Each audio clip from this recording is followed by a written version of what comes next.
हर हर महादेव। मैं हूँ आचार्य विपिन। मित्रों, आज मैं बताऊंगा आप सभी को किस भाव के कौन से कारक ग्रह होते हैं कुंडली में। ठीक है ना।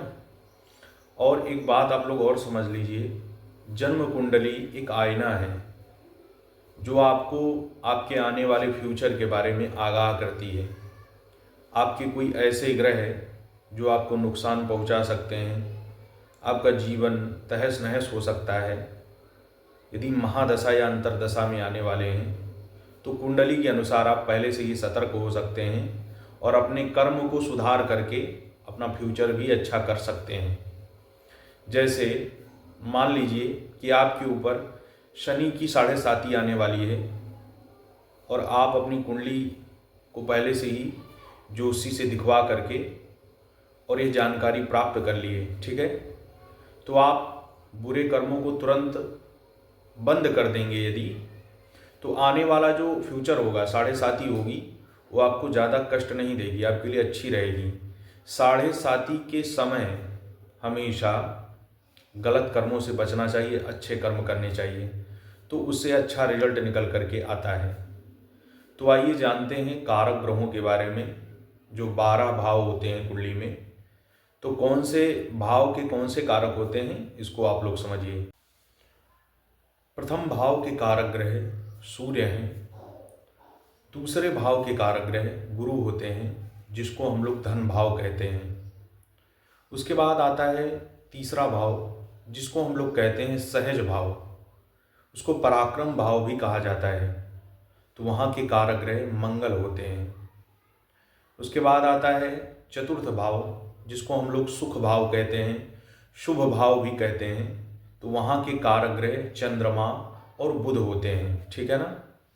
उसके बाद आता है पंचम भाव। पंचम भाव के कारक ग्रह गुरु हैं। यहाँ से संतान का विचार किया जाता है। ठीक है ना। उसके बाद व्यक्ति की शिक्षा और भक्ति, आध्यात्मिक वो कैसा होगा, इस तरीके के जो विचार होते हैं वो पंचम भाव से किए जाते हैं। उसके बाद आता है छठा भाव, जिसको हम लोग रोग, ऋण और शत्रु का भाव कहते हैं। तो यहाँ के कारक ग्रह शनि और मंगल होते हैं। ठीक है। उसके बाद आता है सप्तम भाव, जो कि विवाह का भाव है। यहाँ के कारक ग्रह शुक्र होते हैं। उसके बाद आता है अष्टम भाव। अष्टम भाव मृत्यु का भाव माना जाता है। व्यक्ति को चोट, दुर्घटना कब होगी या फिर वह किस किस तरीके से पीड़ित होगा, परेशान होगा, वो सारी चीज़ें अष्टम भाव से विचार की जाती हैं। अष्टम भाव के कारक ग्रह शनि होते हैं। ठीक है। उसके बाद आता है नवम भाव।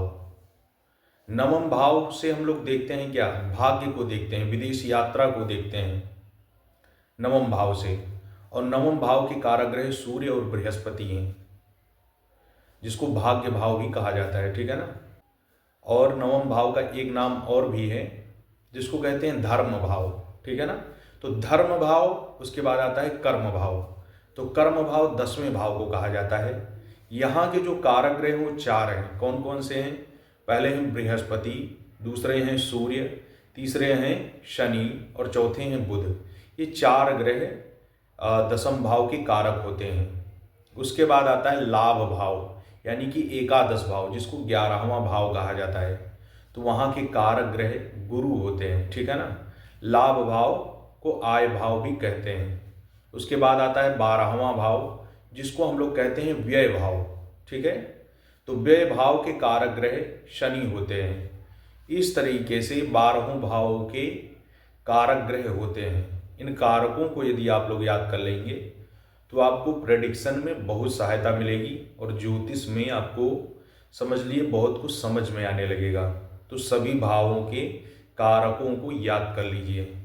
तो आशा करता हूँ आप सभी को समझ में आ गया होगा। अगर जानकारी अच्छी लगी होगी तो चैनल को लाइक एंड सब्सक्राइब कर देना। फिर मिलूंगा अगले टॉपिक के साथ में। सभी को हर हर महादेव। जय शिव शंभो।